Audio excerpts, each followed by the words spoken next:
According to a recent report in the Washington Post, Ukraine's counteroffensive to retake territory from Russian forces is running out of alternatives. According to the story, the counteroffensive is stalling due to limited combat advances, a Russian drive into the north, and a postponed plan to train Ukrainian pilots on US-built F-16s. The paper suggested that a failed counteroffensive is fueling concerns that the conflict could reach a stalemate, which could, in turn, erode international support for Ukraine.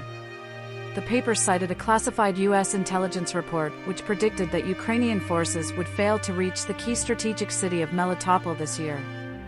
More information about the drone assault in southern Rostov region of Russia has come to light.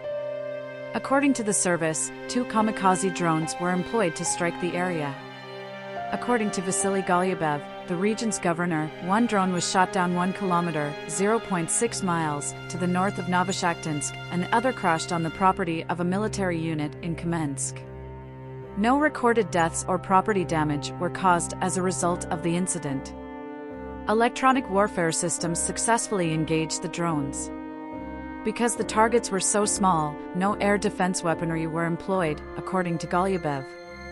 Dmytro Kuleba, the foreign minister of Ukraine, has recently spoken with the foreign ministers of Guinea and Senegal in an effort to improve ties between Kiev and the African countries. In an effort to counter Moscow's influence on the continent, Kuleba declared last week that he intended to devote a large amount of political resources to strengthening connections with African nations. In Africa, we are at the beginning. This continent requires sustained, methodical work. It takes time to develop, Kuleba said in a Kyiv interview with the AFP news agency on Wednesday.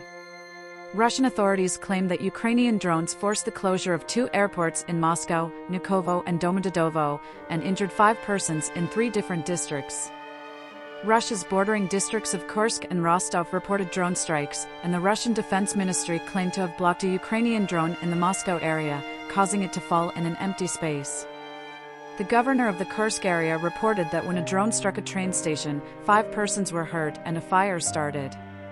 The governor of Rostov said there were no injuries or property damages.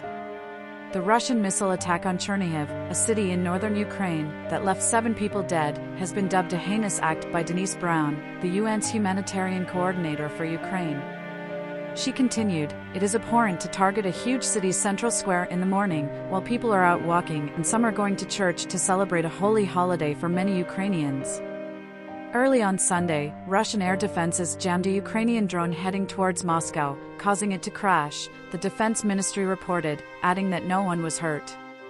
The Russian capital has recently been the target of frequent drone assaults, several of which have resulted in structural damage.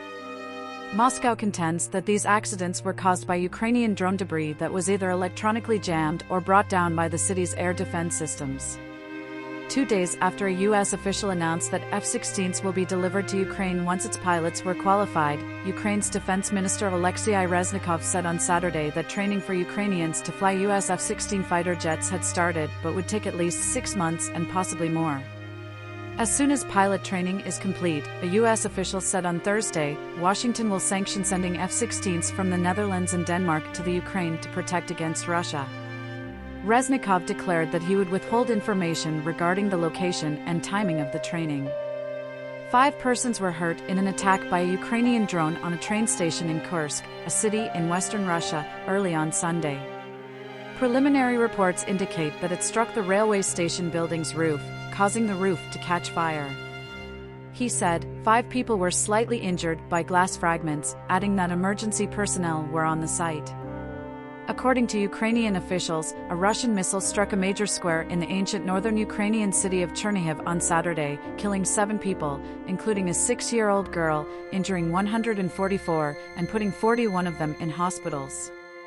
Volodymyr Zelensky, the president, said in his nightly video address, "I am sure our soldiers will give a response to Russia for this terrorist attack." He identified the girl deceased as Sofia and reported that 15 kids had been hurt. Ihor Klimenko, the interior minister, announced on Telegram that 15 additional people were police officers. The majority of the casualties, according to Klimenko, were in vehicles, crossing the street, or coming home from church.